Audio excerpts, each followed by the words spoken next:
में ये जो थ्रोम्बोपोइसिस जो हम पहले पढ़े थे उसका जो फॉर्मेशन का प्रोसेस है प्लेटलेट का, तो कॉमन माइलॉइड प्रोजेनेटर CMP भी बोलते हैं। तो megakaryoblast common myeloid progenitor से क्या होगा, मेगा कैरियोब्लास्ट। मेगा मतलब बिग, कैरियो मतलब न्यूक्लियस एंड ब्लास्ट मतलब इमेच्योर सेल। इसका जो साइज होगा 8 से 24 micron and spherical shaped multi nucleus and promegakaryocyte. उसके बाद प्रो मतलब बिफोर, मेगा मतलब बड़ा, कैरियो मतलब न्यूक्लियस, साइट मतलब मेच्योर सेल। तो वहाँ पर ब्लास्ट था इसलिए मेच्योर सेल था, ये साइट हो गया मतलब मेच्योर सेल, ये बात आपको ध्यान रखनी है। एंड साइज इसका 30 माइक्रोमीटर। देन मेगा कैरियोसाइट के साइट के बाद थ्रोम्बोसाइट्स जो कि प्लेटलेट्स होते हैं। एंड इसका लाइफ स्पान होता है 8 to 9 डेज। देन देखते हैं एरिथ्रोपोइसिस जो कि CMP से डायरेक्टली प्रो एरिथ्रोब्लास्ट में फॉर्म होगा। प्रो एरिथ्रोब्लास्ट मतलब प्रो मतलब बिफोर एरिथ्रोसाइट एंड ब्लास्ट मतलब इमेच्योर। इसका जो साइज है वो राउंड शेप का होगा, oval cell and 15 to 17 micrometer होगा इसका साइज एंड 1 to 3 न्यूक्लियस होगा इसमें प्रेजेंट एंड साइटोप्लाज्म की कलर होगा blue colour. And basophilic erythroblast उसके बाद बेसोफिलिक एरिथ्रोब्लास्ट इसलिए कहा गया है क्योंकि ये बेसिक डाइस से स्टेन हो जाता है। एंड इसका साइज जो है 13 से 17 micrometer. Nucleus is slightly smaller, nuclear is not visible and cytoplasm is blue colour. RNA is present in the basophilic erythroblast. तो ये चीज़ आपको याद रखनी है कि बेसोफिलिक एरिथ्रोब्लास्ट में RNA प्रेजेंट होता है and nucleus not visible and cytoplasm की जो कलर होती है वो ब्लू कलर की होती है। मोस्ट इंपॉर्टेंटली ये आपको याद रखना है कि RNA प्रेजेंट किस स्टेज में होता है, तो वो बेसोफिलिक एरिथ्रोब्लास्ट में होता है। ठीक है। देन पॉलीक्रोमेटिक एरिथ्रोब्लास्ट, पॉली मतलब मैनी, क्रोमेटिक मतलब कलर। इसका जो साइज है 11 to 15 माइक्रोमीटर होता है एंड न्यूक्लियस का जो साइज है वो रिड्यूस होने लगता है एंड साइटोप्लाज्म जो है वो चेंजेस करता है पर्पल कलर में, जो कि ब्लू कलर का था, इसलिए इसका पॉलीक्रोमेटिक मतलब एक से ज़्यादा कलर में होता है। And RNA started disappearing and formation of haemoglobin started. ये आपको याद रखनी है कि formation of the haemoglobin started in हुई स्टेजेस ऑफ एरिथ्रोसाइट फॉर्मेशन। तो ये आप बोल सकते हो कि पॉलीक्रोमेटिक एरिथ्रोब्लास्ट में, पॉलीक्रोमेटिक एरिथ्रोब्लास्ट में हेमोग्लोबिन बनना स्टार्ट होता है। एंड बेसोफिलिक एरिथ्रोब्लास्ट में क्या होता है, RNA प्रेजेंट होता है।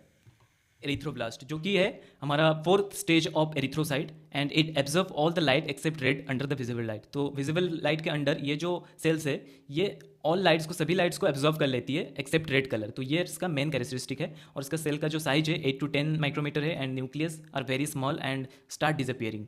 एंड साइटोप्लाज्म जो है वो पिंकिश कलर की होती है एंड हेमोग्लोबिन फॉर्म्ड हो जाता है इस वाले स्टेज में।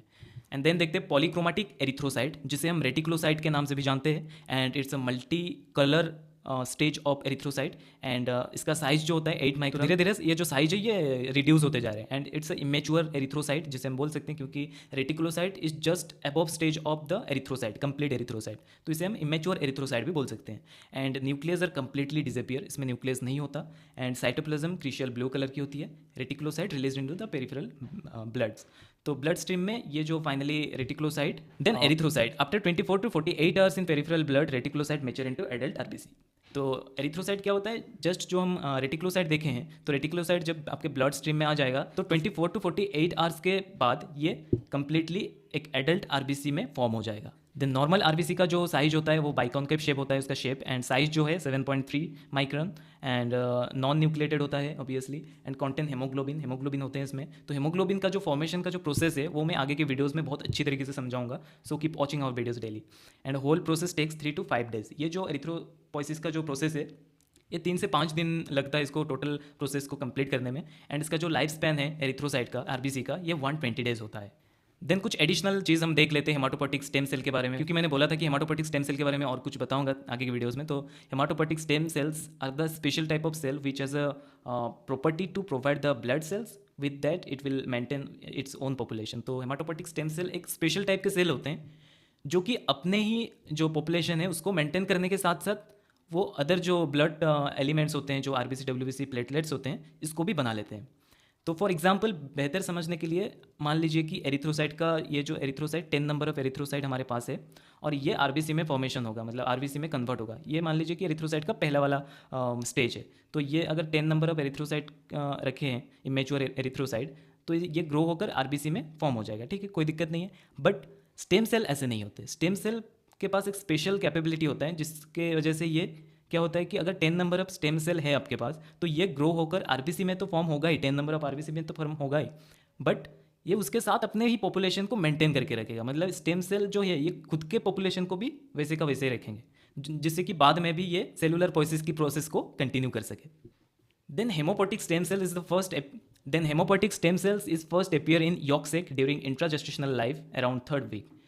तो हेमाटोपोटिक स्टेम सेल कब दिखाई देता है, ये आपके एंट्रांस में पूछ सकता है, क्योंकि हेमाटोपोटिक स्टेम सेल जो है ये प्रेगनेंसी के दौरान जो मदर के ऊम्ब में जो फिटस होती है, तो फिटस की जो यॉक सेक होता है एम्ब्रियो का, तो उस यॉक सेक में पहले थर्ड वीक के राउंड हेमाटोपोटिक स्टेम सेल विजिबल होता है. ये इंपॉर्टेंट है. एंड अल्सो अपियर, धीरे धीरे ये कहाँ पर अपियर होगा, mesoderm of aorta, mesoderm of gonads, mesoderm of mesonephros में भी अपियर होगा. Then this stem cell shifted to liver around third month of gestation.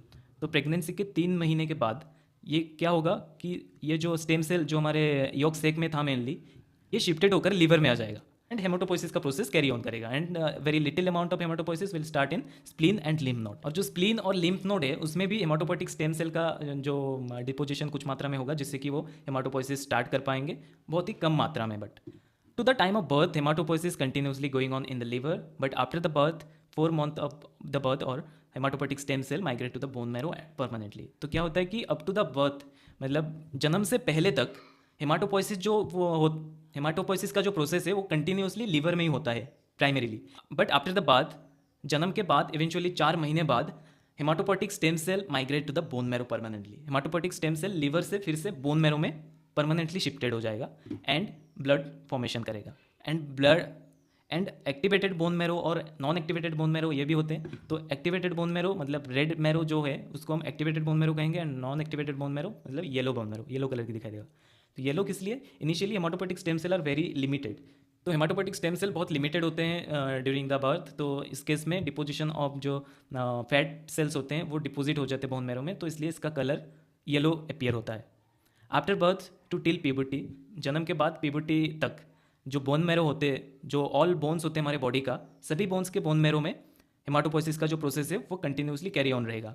But after the age of 18 to 20, after puberty eventually, तो after 18 to 20 years of age haematopoiesis stop in all bones. जो सभी bone में हो रहा था haematopoiesis की process वो बंद हो जाएगी. लॉन्ग बोन्स जैसे कि लॉन्ग बोन्स, पेरिफेरल बोन्स, यहाँ पे हेमाटोपोइसिस की जो प्रोसेस है वो नहीं होगी. And haematopoiesis is only limited in the central and membranous bone. तो हेमाटोपोइसिस ओनली कहाँ पर होगा, लिमिटेड रह जाएगा सेंट्रल बोन और मेम्ब्रेनियस बोन में, जो कि हमारा एग्जाम्पल है एक्सियल स्केलेटन का, skull bone, vertebral bone, sacrum, ribs and hips, and proximal end of humerus and femur. तो ये जो 50% ऑफ बोन है यहाँ पर ही हेमाटोपोइसिस की जो प्रोसेस है वो कंटिन्यू रहेगा after the age of 18 to 20. And other जो रिमेनिंग बोन्स है वहाँ पर हेमाटोपोइसिस स्पेशली नहीं होगा.